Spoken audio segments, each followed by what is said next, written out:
My craft is Mountmellick Embroidery, or Mountmellick work as it is sometimes known.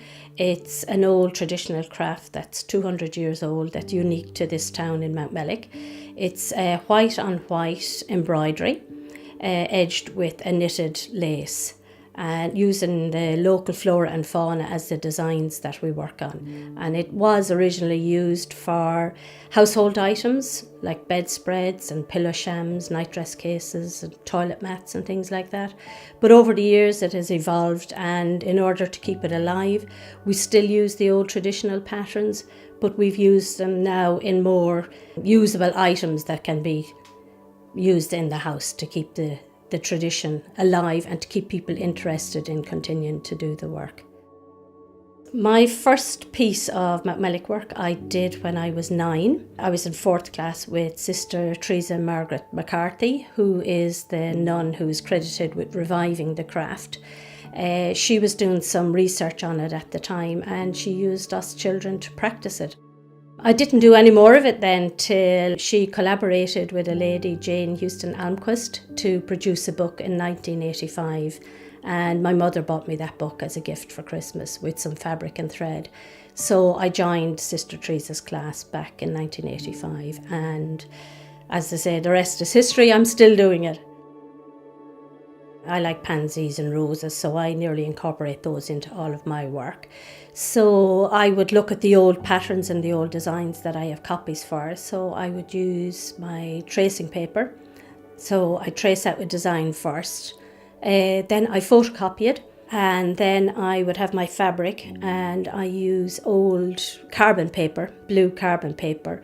So I use that to trace the design onto the fabric. And then I start stitching. And what I love about this is there is no set criteria to say you have to use any stitch anywhere. So you have carte blanche to stitch whatever your favourite stitch is, wherever you like. There are a few guidelines that you would use, just not to use the same stitch everywhere. Just because it is white on white, you need it to stand out or recede, depending on what you want people to see first. Anybody who does a craft, they'll tell you, if they're in the humour of doing it, the work is better. So if you're doing something under pressure, you're never happier doing it. So I don't know if a lot of people would do it, but I stitch while I watch television. So mostly in the evening time I stitch, and in the winter. Once the summer comes and the evenings get bright, I'm out in the garden or out walking. I don't want to be indoors stitching. So I tend to do it once September comes, dark evenings are coming in, the stitching comes out again. And then you start getting inspired to do something. When you make something yourself, you have a sense of pride. I've achieved that. And also it's quite relaxing while you're stitching, and you can kind of zoom out from everything. And to be able to take something from the very beginning process and bring it to the end yourself. And that you don't have to be referring to a book or referring to a pattern or referring to something else. It's your kind of artistic nature is able to come through on it. Every piece is unique. Every piece is different. Even if two people work the same pattern, they will put different stitches in a different place. So every piece is unique when it's finished. And it's durable. It'll last, and it's something that you can use every day in your house. You don't have to have it put away in a safe place like other laces. People would make lace and then put it away because it's too good. This is quite durable, hard wearing fabric that we work on using cotton fabric, cotton thread, so it can be washed and reused and actually improves with age. I suppose like everything else, it's our history. It's the town's local history, and this was started back in the 1800s. There was a world revival of lace making.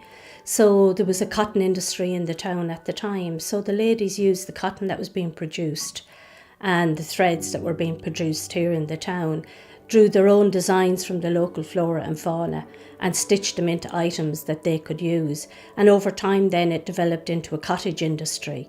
So it has huge historical value to the town and to women in the town that it was used as a source of income and of education as well for them. I think it's very important to keep a local craft alive, and it's the only embroidery that's totally Irish in origin and design. And I think that gives people a sense of pride. And if they can look back and say, it's a tangible craft, it's easy to do, anybody can take it up and do it. So the more people who do it, better chance it has of staying alive into the future.